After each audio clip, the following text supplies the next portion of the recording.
કરવામાં આવે ત્યારે સાધુ બની શકાય. પણ રાવણને ખબર હતી કે સાધુની પર સમાજનો વિશ્વાસ છે, અને વિશ્વાસ છે એટલા માટે જો મારે સીતાને લેવા હશે તો સાધુનો વેશ પરિધાન કરીને જવું. તદા સાધ્ય દશગ્રીવ, અને દશગ્રીવ રાવણ જોયું કે હવે કોઈ છે નહીં, એટલે આશ્રમમાં આવવાને માટે તરત જ સાધુનો વેશ લીધો છે. મસ્તક ઉપર શિખા ધારણ કરી છે, છત્ર રાખ્યું છે, પગરખા પહેર્યા છે, કમંડળું રાખ્યું છે, અને પરિવ્રાજકનો રૂપ લઈ અને ત્યાં આગળ આવે છે. અને એ સમયે વન દેવતાઓને આ ખ્યાલ આવી ગયો કે આ તો રાવણ છે, એટલે વન દેવતાઓ એ પણ એમના ભયભીત થઈ અને ત્યાંથી પલાયન થઈ ગયા છે. લાલ લાલ નેત્ર છે રાવણના, ભિક્ષુ રૂપમાં આવ્યો છે, અને અચાનક આવ્યો છે, અને વૈદેહી સીતાજી જનકનંદિનીની સામે આવી અને ઊભો રહ્યો છે. રેશમી વસ્ત્ર ધારણ કર્યું છે સીતાજીએ. હવે આવીને રાવણ સીતાજીની પ્રશંસા કરે છે. લગભગ 17 શ્લોકમાં રાવણના વચનનું વર્ણન કરવામાં આવ્યું છે. ઘણી પ્રશંસા કરે છે. કોણ છો? સાક્ષાત લક્ષ્મી જેવું સ્વરૂપ છે. અહીંયા આગળ વનમાં શું કરો છો? પોતાની ઈચ્છા મુજબ અહીંયા આગળ જીવો છો. ઘણું બધું બોલે છે. અને બોલતા બોલતા બોલ્યો, નૈવમ રૂપા મયા નારી દ્રષ્ટપૂર્વા મહીતલે. તમારી જેટલી સૌંદર્યવતી નારી આજ દિવસ સુધી મેં આ પૃથ્વી પર કોઈ જોઈ નથી. આ તો રાક્ષસોની ભૂમિ છે. અહીંયા આગળ એકલું રહેવા જેવું છે નહીં. પરિચય આપો, કોણ છો, ક્યાંથી આવ્યા છો, અહીંયા શું કરો છો? સીતાજીએ જોયું કે કોઈ સાધુ સંન્યાસી આવેલા છે, પરિવ્રાજક છે. એટલે સીતાજીએ એ સમયે શાસ્ત્રના મત મુજબ જે આતિથ્ય ધર્મ હતો એ મુજબ એનું સ્વાગત કરવાની શરૂઆત કરી. આપણું શાસ્ત્ર એવું સમજાવે છે કે ગૃહસ્થીનું ઘર એ ક્યારેય પણ અન્ન વગરનું કે ભોજન વગરનું હોવું ન જોઈએ. એકવાર જય જયકાર કરો, સંભવ હોય તો યાદ રાખજો. શ્રી રામચંદ્ર ભગવાન કી. કારણ કે ક્યારેય પણ કોઈ પણ અતિથિ આવે તો આવેલો અતિથિ આપણા દ્વારેથી ભોજન કર્યા વગર પાછો ન જાય, એટલા માટે ઘરમાં 12 માસ કંઈક ને કંઈક ભોજનના પદાર્થો હોવા જોઈએ. કારણ કે જેના દ્વાર ઉપર અતિથિ નિશાસો નાખીને જાય છે, એ જતા જતા પોતાના પાપ આપીને જાય છે, અને જેના દ્વાર ઉપર ઊભો હોય એના પુણ્યને લઈને જાય છે. સીતાજી જેવો અતિથિ આવ્યો છે, સંસ્કારી છે, અને સંસ્કારી હતા એટલે વિચાર કર્યો કે સ્વાગત કરવું જોઈએ મારે. બેસવાને માટે આસન આપ્યું છે.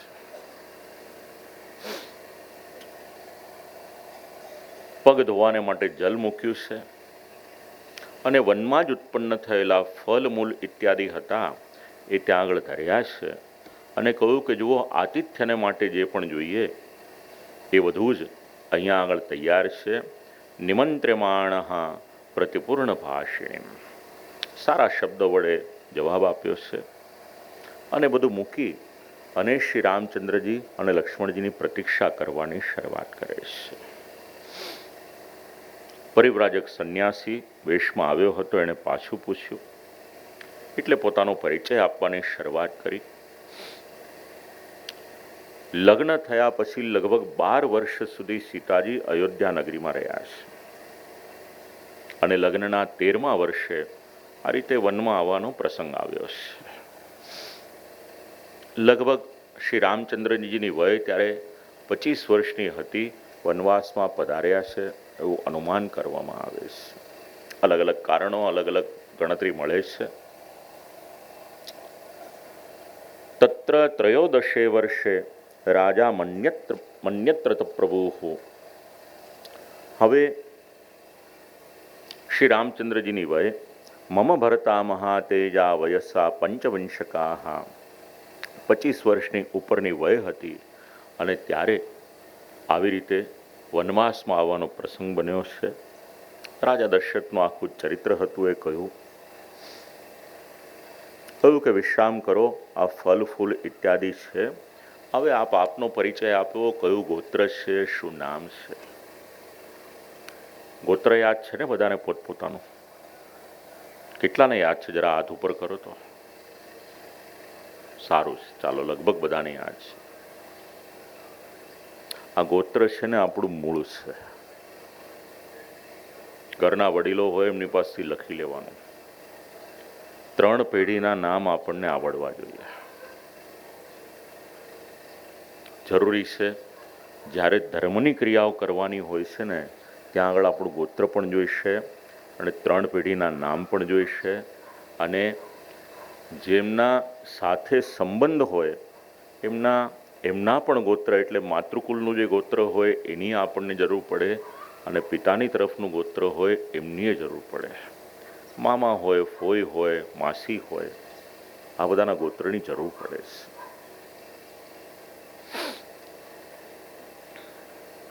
પણ જેમ જેમ પરિવારો નાના થયા ને, એમ ઘણા બધા સંબંધો એ સંકોચાઈ ગયા. એક દીકરો હોય એટલે પછી એને કોઈ કાકાનો તો પ્રશ્ન આવે નહીં, અને એક જ દીકરો હોય એટલે એના જે ભાઈ બહેન ન હોય એટલે બધા સંબંધો તો ત્યાં જ પૂર્ણ વિરામ આવી જાય. અને પિતાને પણ જો ભાઈ ન હોય, બહેન ન હોય, તો પછી એ રીતના સંબંધો એ ત્યાં પૂર્ણ થઈ જાય. માના પક્ષમાંથી પણ ન હોય. જો જરા વિચાર કરશો ને તો માસીના સંબંધ હોય, કાકાના સંબંધ હોય, ફોઈના સંબંધ હોય, એમના સંતાનોના સંબંધ હોય, આ બધા જ ત્યાં આગળ પૂર્ણ થઈ જાય છે. અહીંયા ગોત્ર પૂછ્યું છે. શું છે તમારું ગોત્ર? પરિચય આપો. હવે રાવણ પોતાનો પરિચય આપવાની શરૂઆત કરે છે. યેન વિત્રાસિતા લોકાઃ સદૈવા સુરમાનુષાઃ અહમ સ રાવણો નામ સીતે રક્ષો ગણેશ્વરાઃ. જેનાથી લોકો થરથર કાંપે છે ને, દેવતાઓ હોય, અસુરો હોય કે મનુષ્ય હોય, જેના નામ માત્રથી બધા ભયભીત થાય છે ને, એનું નામ છે રાવણ. અને રાવણ બીજો કોઈ નથી, હું જ છું. અને હવે તમને કહું છું, મમાગ્ર મહિષી ભવ. લંકામાં રહું છું. ચાલો હવે આ વનમાં રહેવા જેવું નથી. મારી લંકામાં આવી અને મારી રાજપત્ની બનો.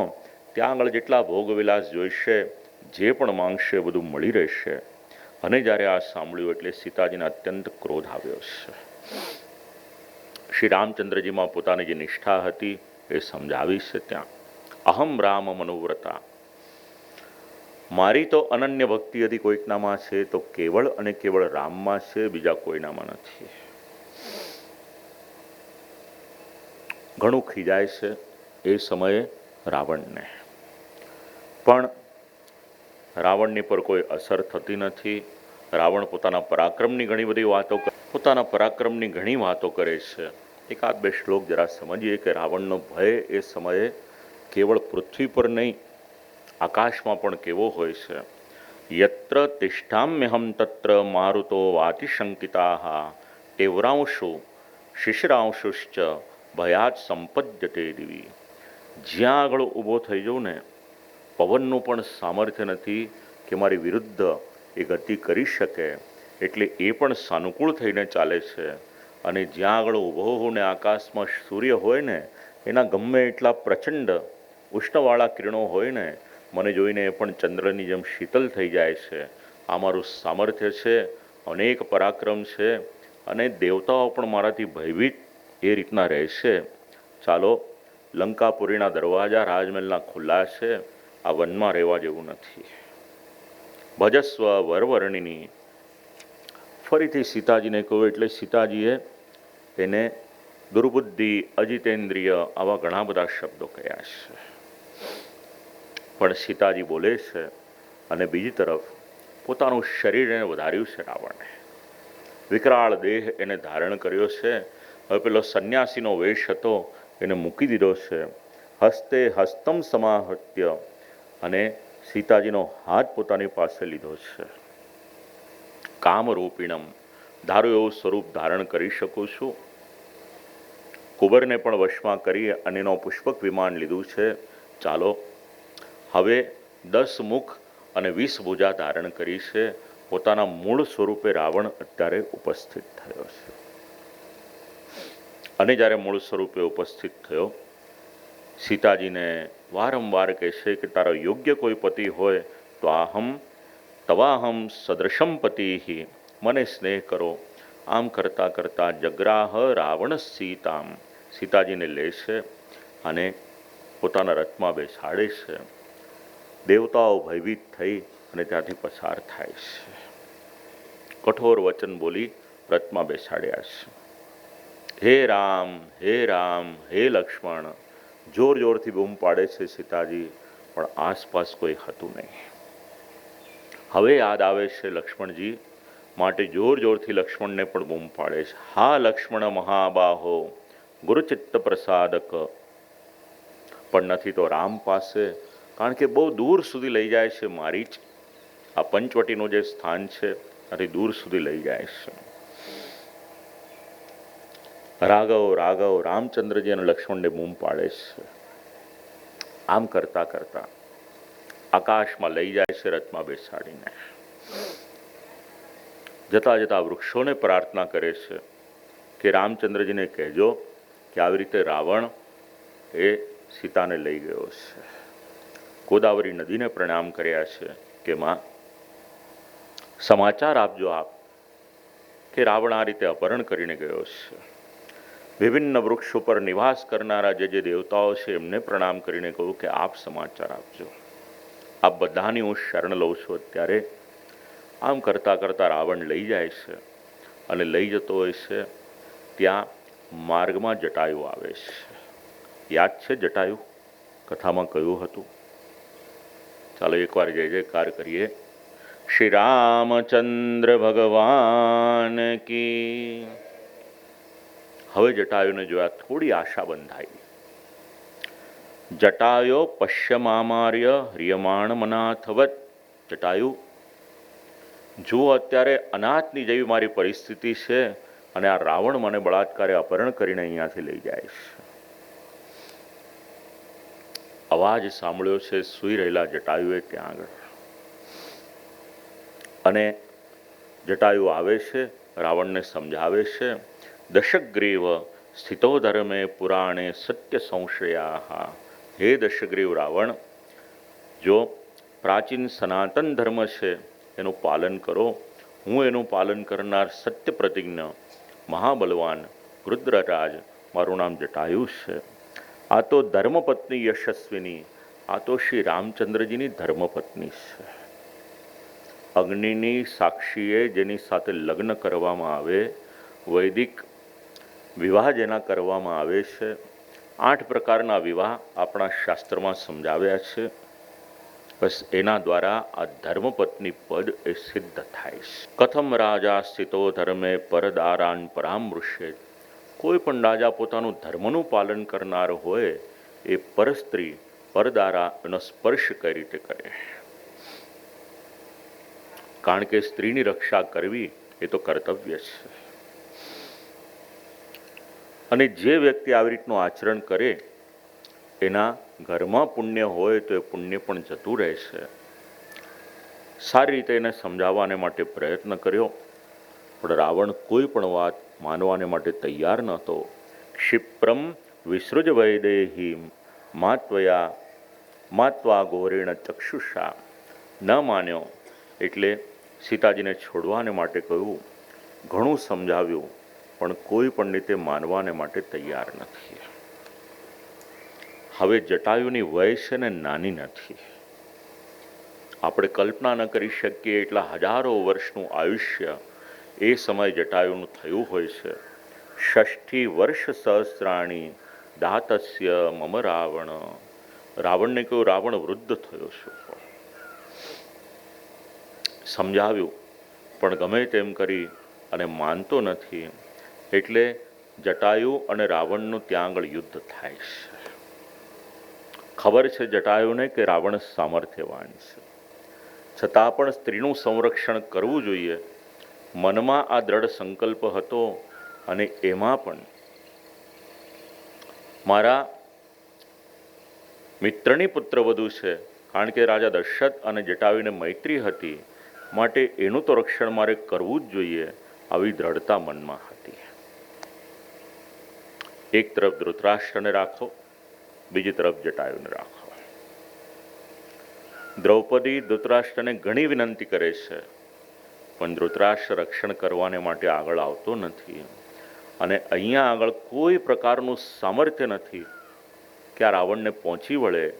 એ છતાં પણ એકલે હાથે જટાયુ યુદ્ધ કરવાની શરૂઆત કરે છે. સ્ત્રીનું સંરક્ષણ એ પુરુષનો ધર્મ, અને એમાં પણ મિત્રની પુત્રવધુ છે, એમાં પણ અત્યારે નિસ્સહાય છે. વનમાં એની સહાય કરનાર કોઈ નથી. બધી જ રીતે વિચાર કર્યો, એટલે રક્ષણ કરવું જોઈએ આવો વિચાર કર્યો છે. યુદ્ધ કરવાની શરૂઆત કરી.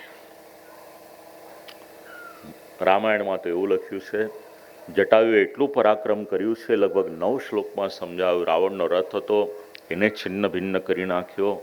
એનું ધનુષ, એનું બાણ, એના ભાથા, આ બધાનો નાશ કરી નાખ્યો. ત્યાં સુધી કે રાવણનો સારથી હતો ને, એ સારથીને પણ જટાયુએ મારી નાખ્યો છે. કોઈ સામાન્ય પરાક્રમ નથી, કારણ કે અત્યંત બળવાન છે રાવણ, અને એની સામે ઊભા રહેવાનું. છતાં પણ રાવણે સીતાને છોડી નથી, ત્યાંથી પૃથ્વી પર પડે છે. અંકે નાદાય વૈદેહીમ પપાત ભુવિ રાવણા. અત્યંત ક્રોધ આવ્યો છે, અને અત્યંત ક્રોધ આવ્યો. જટાયુએ કહ્યું કે જો સીતાને લઈ જશે ને તો બધા જ રાક્ષસો હશે ને, એમનું અવશ્ય મૃત્યુ થશે. હજી પણ વિચાર કરી લે કે આ તું વિષ્ણુ પાન કરી રહ્યો છે સીતાજીનું અપહરણ કરીને. તારા મૃત્યુ તો થશે, તારી સાથે જેટલા રાક્ષસો હશે એ બધાના મૃત્યુનું કારણ તું થઈશ. યથાત્વયા કૃતમ કર્મ ભીરુણા લોક ગર્હિતમ. કોઈ ડરપોક માણસ હોય ને એ આવું કામ કરે. કોઈ પરસ્ત્રીને અપહરણ કરવી એ કોઈ સામર્થ્યનું કે પરાક્રમનું કામ નથી. અત્યંત ક્રોધ આવ્યો. જટાયુ સતત ચાંચ મારે છે રાવણને. રાવણે વિચાર કર્યો કે પક્ષીનું બળ એની પાંખમાં હોય, આને મારવો હશે તો લાવો આની પાંખ કાપી નાખો. હવે આ સતત ચાંચ મારે જ રાખે છે. જુઓ ચાંચમાં સામર્થ્ય કેટલું હશે. રાવણના હાથ હતા ને કપાવા લાગ્યા એક એક કરીને. એક હાથ કપાયો, બીજો હાથ કપાયો, પણ રાવણને વરદાન હતું, જેવો હાથ કપાય ને એટલે બીજો નવો આવી જાય ને. ખૂબ પરાક્રમ કર્યું. જટાયુસ્તમતિક્રમ્ય તુંડેનાસ્ય ખગાદિપાહ વામ બાહુન દશતદા વ્યપા હરમરિંદમાહ. ડાબી બાજુની 10 ભુજાઓ હતી એને ઉખાડી નાખી છે, પણ તરત નવી આવી ગઈ. હવે રાવણે વિચાર કર્યો કે આનો વધ કરવો પડશે. ખડગ લીધું છે હાથમાં, પાંખ કાપી નાખીશ.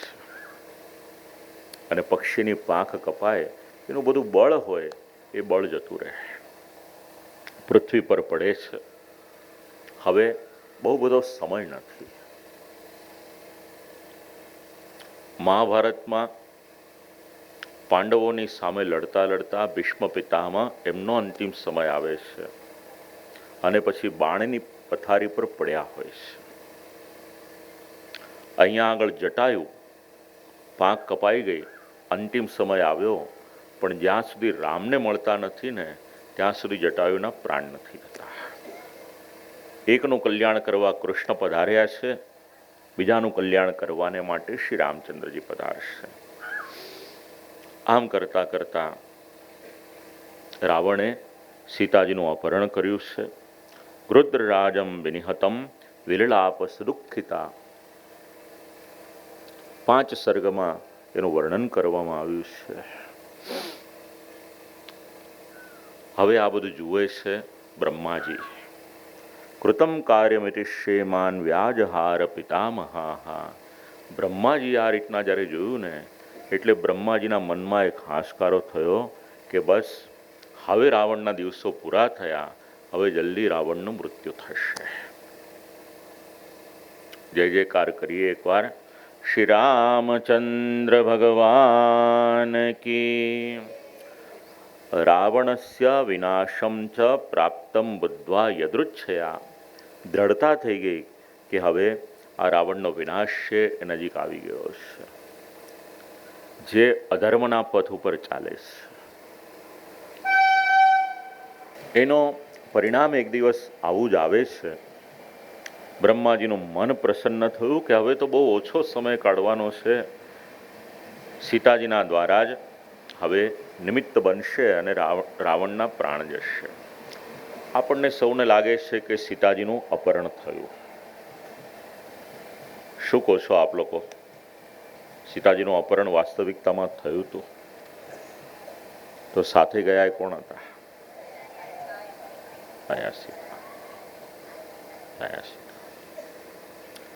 જે મૂળ સીતાજી છે ને એ તો ગાર્હપસ્થ્ય જે અગ્નિ છે ને એમાં બિરાજમાન છે.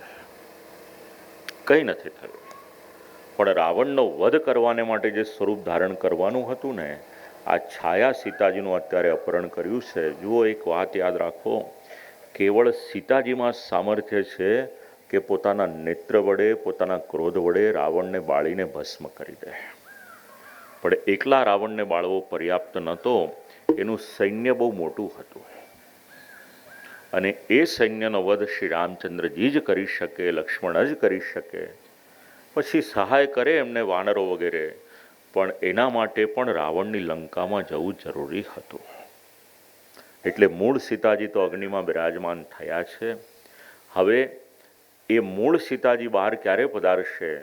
જ્યારે રાવણનો વધ થશે અને લંકામાં જ્યારે અગ્નિ પરીક્ષા આપવાની આવે છે ને, ત્યારે સીતાજી પાછા બહાર પધારશે. ઘણા પ્રશ્ન થાય છે શ્રવણ કરનારના મનમાં, પણ શાસ્ત્રમાં એના બધા સમાધાન આપવામાં આવ્યા છે. કોઈના મનમાં એવો પણ પ્રશ્ન થાય કે સીતાજીને શ્રી રામનો વિરહ કેમ થયો, એનોય સમાધાન આપવામાં આવ્યું છે. અપહરણ કેમ થયું, એનોય સમાધાન આપવામાં આવ્યું છે. ટીકા ગ્રંથો વાંચીએ, વિદ્વાનોને સાંભળીએ તો આપણા પ્રશ્નોના સમાધાન થાય. પીળા રંગની રેશમી સાડી ધારણ કરેલી છે. અલંકાર આભૂષણ ધારણ કર્યા હતા. કોમલાંગી છે. હવે આ બધું ધારણ કરી અને લઈ જાય છે. સુવર્ણની સમાન તેજસ્વી એક તરફ સીતાજી છે અને બીજી તરફ એકદમ તદ્દન કાળો કાળો રંગ આ રાવણનો છે. કોઈ કાળો હાથી હોય અને સુવર્ણનો અલંકાર ધારણ કર્યો હોય ને, એવી ઉપમા વાલ્મીકીજી આપી છે. ઘણી બધી ઉપમા છે. જ્યાં કાવ્ય હોય ત્યાં ઉપમા હોય. સાહિત્ય શાસ્ત્ર જે ભણ્યું હશે ખ્યાલ હશે. ઘણી બધી ઉપમા છે.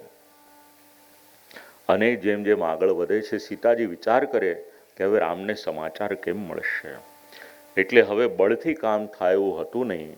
એટલે સીતાજીએ બુદ્ધિથી કામ લેવાની શરૂઆત કરી છે. જો આપણું શાસ્ત્ર સમજાવે છે, કન્યાની સાથે લગ્ન કરવાનો પ્રસંગ આવે ને, તો સૌથી પહેલાં એનામાં શું જોવાનું? એટલે શાસ્ત્રએ સમજાવ્યું કે એનામાં બુદ્ધિ જોવાની. પહેલાં બુદ્ધિ હોવી જરૂરી છે. અહીંયા સીતાજીની બુદ્ધિ અને દીર્ઘદર્શિતા એનો આપણને પરિચય મળે છે. હવે એક એક અલંકાર આભૂષણ છે પૃથ્વી પર ત્યાં આગળ નાખવાની શરૂઆત કરે છે. તસ્યાસ્તાન્યગ્નિ વર્ણાની ભૂષણાની મહીતલે. અને એક એક આભૂષણ છે એ ભૂષણ પર એ આભૂષણ પડતું જાય છે. હાર હતો, રાવણને ખબર ન પડે એ પ્રમાણે હારને ખેંચી અને નીચે નાખી દીધો છે. નુપુર ધારણ કરેલું હતું એ ભૂતલ પર નાખ્યું છે.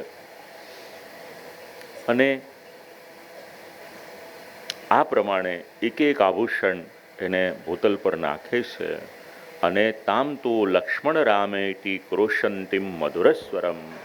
હે લક્ષ્મણ, હે રામ, આમ બોલતા બોલતા સતત શોક કરે છે. આ પ્રસંગ ઉપર શ્રી મહાપ્રભુજીએ સમજાવ્યું છે, સીતાયા હરણમ નાસ્તિ નર્યેણ શાંતિકમ કૃતા તૈનૈવ નિર્મિતા માયા તામગ્નો વિનિવેશ્યતો હત્વા રાવણમત્યુગ્રમ સ્વામ ગૃહીત્વા પુરમ દદો. સીતાજીનું અપહરણ થયું જ નથી.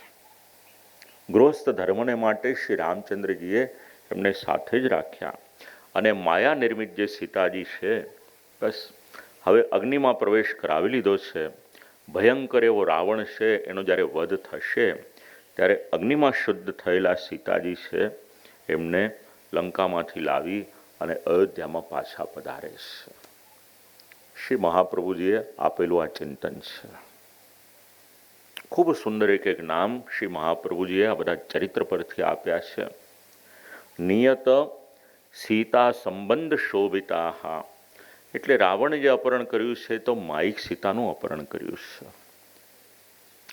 છતાં પણ નિરંતર સ્થાયી રહેનાર સીતા એ લક્ષ્મીજીના સંબંધથી શોભાને પ્રાપ્ત કરનાર એ પ્રભુ છે.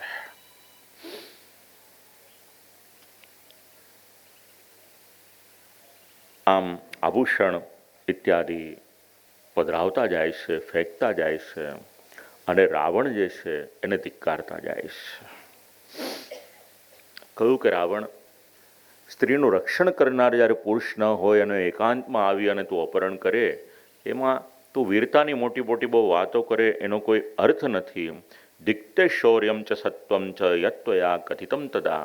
તે તો વાતો બહુ મોટી મોટી કરી હતી કે તું તો પરાક્રમી છે, શુરવીર છે.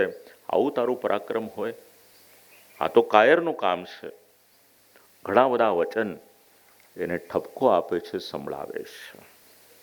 આમ જતાં જતાં આકાશમાંથી જોયું 5 વાનર એક સ્થાનમાં બેઠા હતા. વિચાર કર્યો, આનાથી સારો મોકો મને નહીં મળે, કારણ કે મને ક્યાં લઈ જશે ખબર નથી. હરિયમાણા તુ વૈદેહી લઈ જતા હતા અને એક પર્વતના શિખર ઉપર 5 વાનર બેઠેલા હતા. પરિચય મળશે એમનો આગળ કિષ્કિંધા કાંડમાં.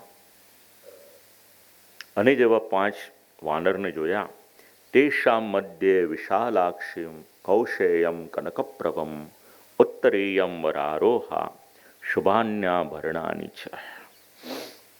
વિચાર કર્યો, જો રામચંદ્રજીની સાથે આ વાનરનો ભેટો થઈ જશે તો મારા સમાચાર મળશે. રેશમી સાડી, એની પર બીજું એક વસ્ત્ર ધારણ કર્યું હતું અને એમાં આ વસ્ત્ર આભૂષણ ઇત્યાદિ લપેટ્યા છે અને એક પોટલી કરીને રાવણ જુએ નહીં એ પ્રમાણે ત્યાં આગળ નાખી દીધી છે. સ્ત્રીના જીવનની મર્યાદા એના વસ્ત્ર દ્વારા પણ આપણે જાણી શકીએ છીએ. અને ઉત્તરીય વસ્ત્ર એટલે ઉપરનો હોય, ઓઢણી હોય, ઉપરનું વસ્ત્ર હોય, રેશમી ચાદર હોય, દુપટ્ટો હોય, એના દ્વારા એક આમાન્ય જળવાય છે. પણ ધીરે ધીરે કરી અને વસ્ત્રોનો જે પ્રકાર છે એ વસ્ત્રોનો પ્રકાર પણ આપણે ત્યાં બદલાઈ ગયો. સંસ્કૃતિનું સંરક્ષણ શેનાથી થશે?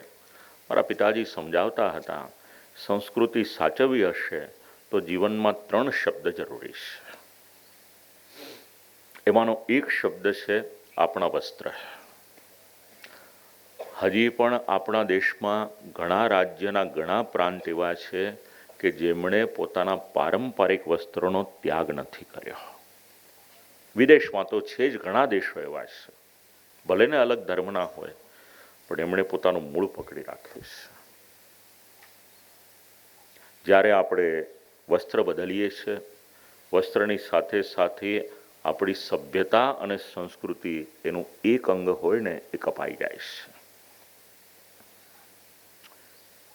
સગવડને માટે પરિધાન કરીએ, આખી વાત અલગ છે, પણ સંભવ હોય ને ધર્મ કાર્ય કરવાનું હોય ત્યારે તો આ બધી બાબતોનું ખાસ ધ્યાન રાખવા જેવું છે.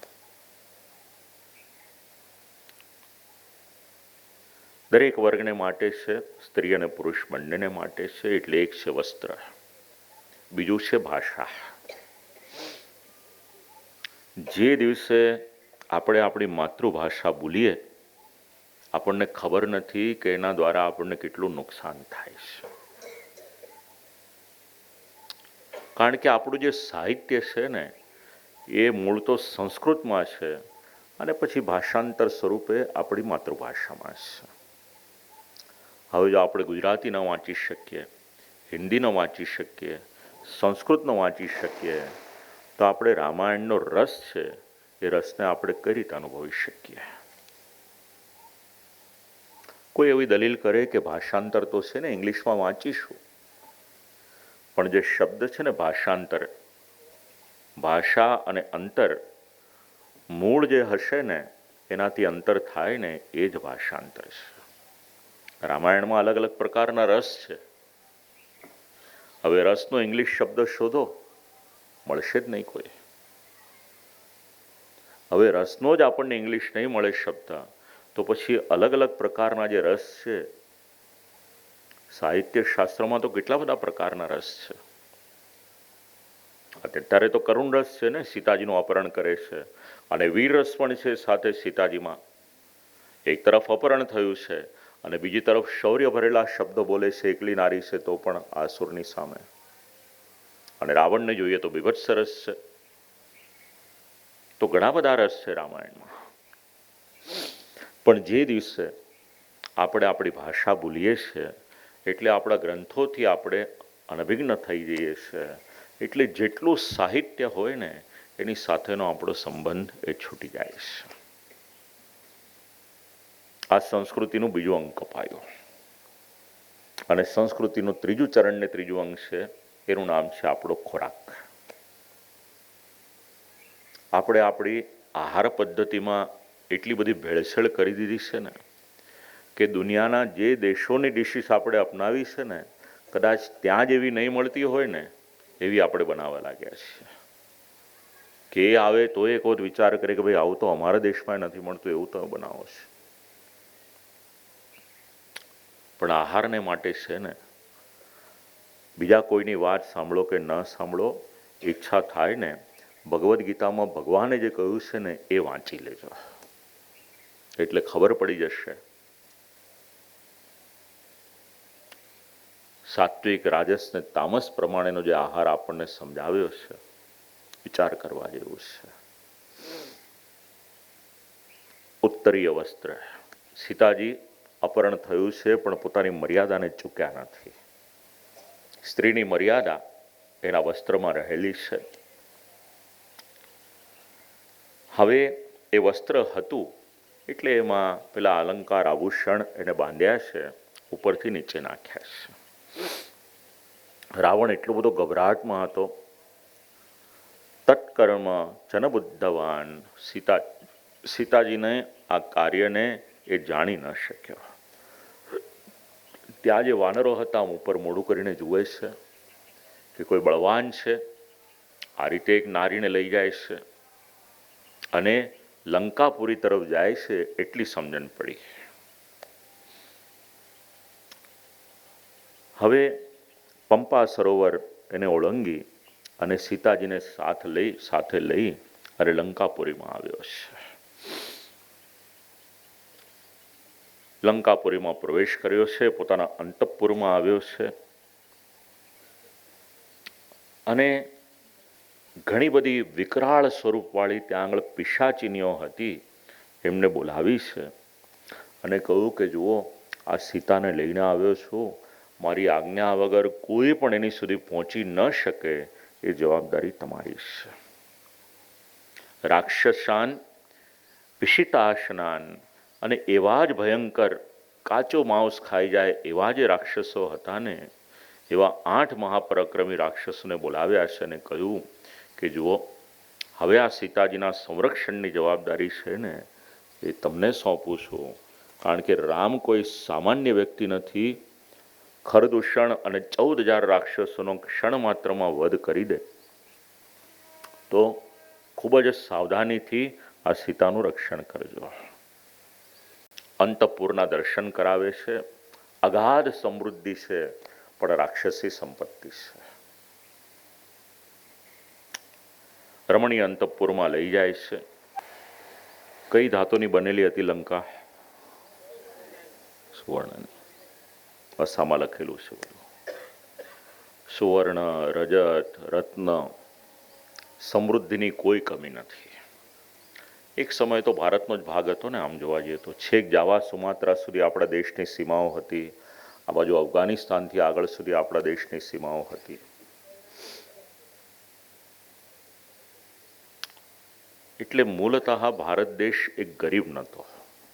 આવા ઘણા પ્રમાણો મળે છે. અને જો દેશ ગરીબ હોત ને તો આપણા દેશને લૂંટવાને માટે આટલા બધા આક્રમણો થયા ન હોત. સમૃદ્ધિ તો વસેલી હતી પહેલેથી, કારણ કે ભગવાનની ભૂમિને, અને ભગવાન જ્યાં આગળ પધારે ને, શાસ્ત્ર એવું સમજાવે છે કે ભગવાનની પાછળ પાછળ લક્ષ્મીજી પધારે છે. એટલે જ્યાં આગળ ભગવાનની ભૂમિ હોય ને ત્યાં સંપત્તિની કમી ન હોય.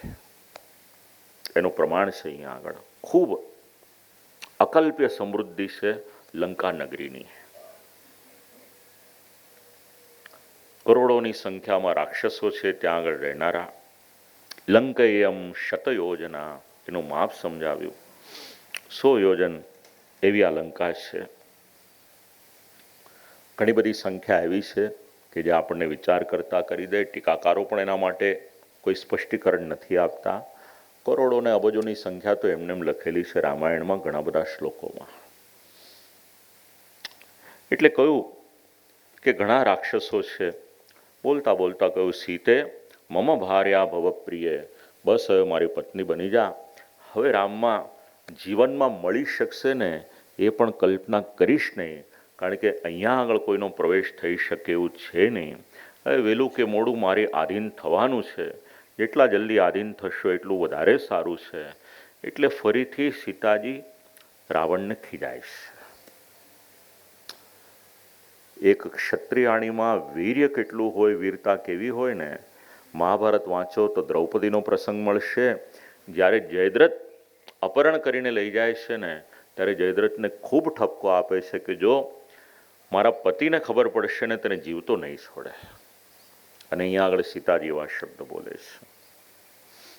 અમુક વસ્તુ છે ને જીન્સમાં ઓટોમેટિક આવે છે. આ પાત્રો આપણને પરિચય કરાવે છે.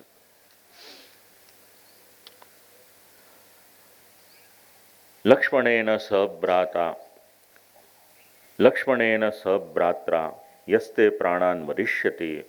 તો માને કે ના માને પણ લક્ષ્મણની સાથે રામચંદ્રજી અહીંયા આગળ આવશે અને તારા પ્રાણ ત્યાંને ત્યાં લઈ લેશે. હવે એટલું વિચાર, ગતાસુસ્ત્વમ ગતશ્રીકો, હવે તારી સંપત્તિ પણ ગઈ, તારા બધા અસુરો પણ મર્યા, અને તું પણ સાથે સાથે મરીશ એમાં શંકાને કોઈ સ્થાન નથી.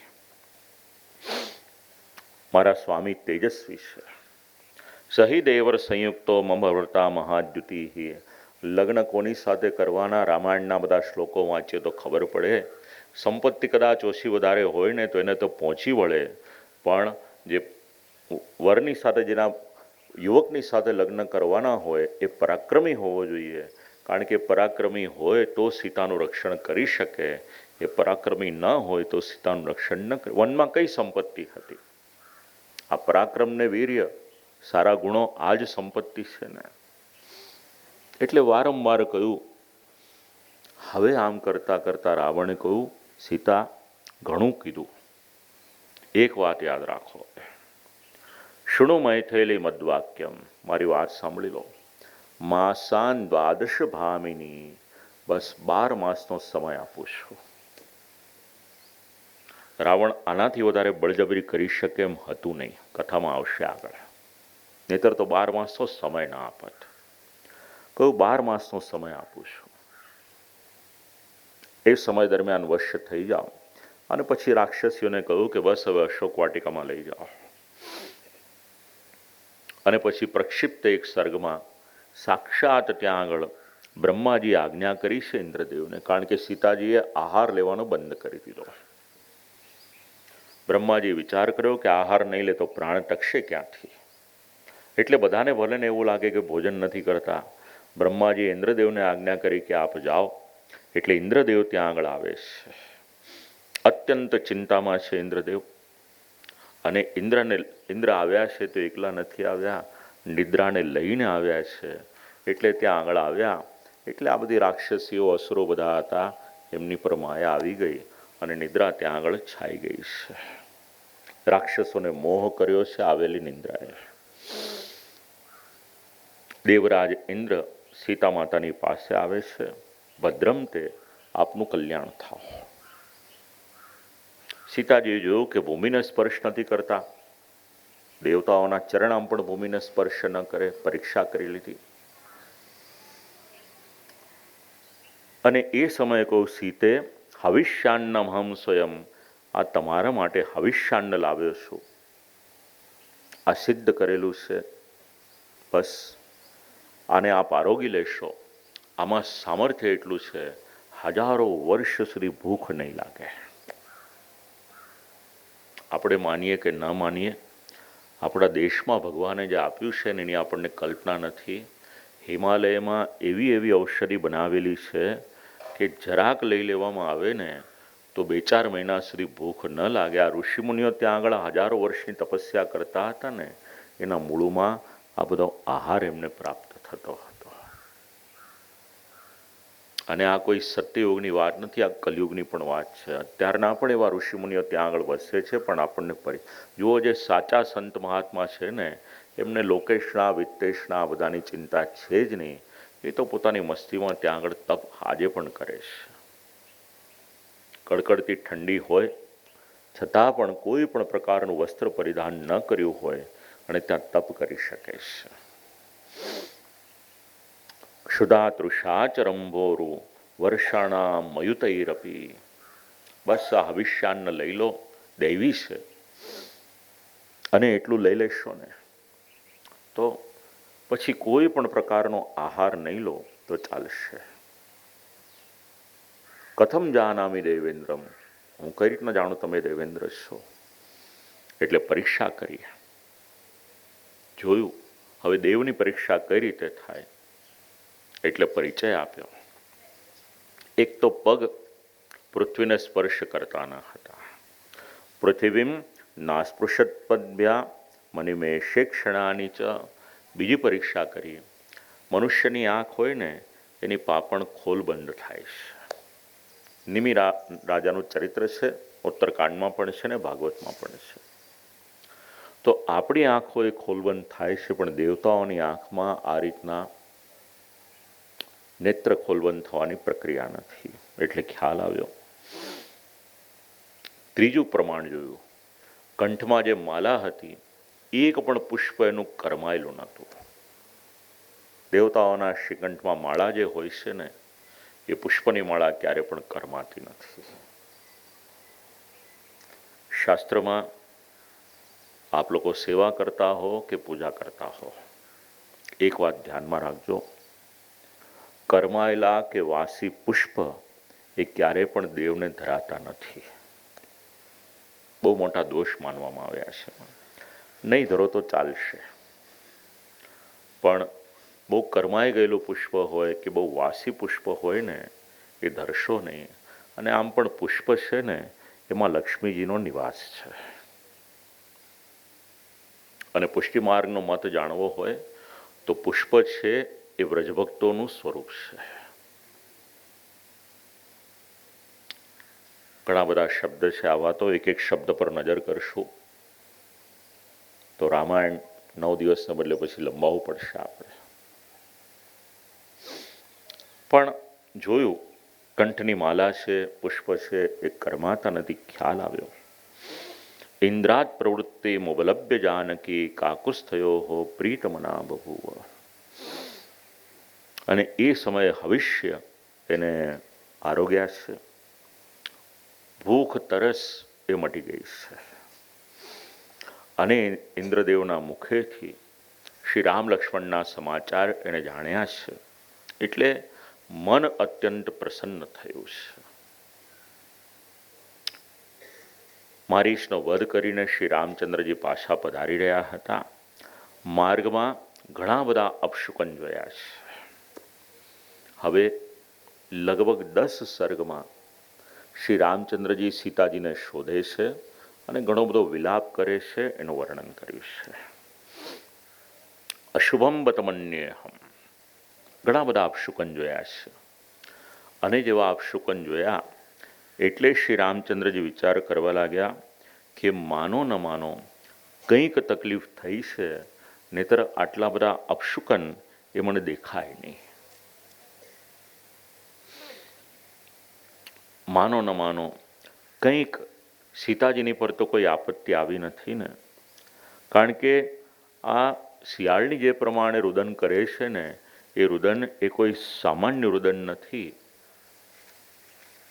અને શંકિત હૃદય છે. ઘણા બધા અપશુકનો જોતા જોતા આગળ આવે છે. રામાયણમાં છે ને, આગળ મેં એક વાક્ય કહ્યું હતું, ઘણા બધા શુકન અપશુકન એનું વર્ણન આવે છે.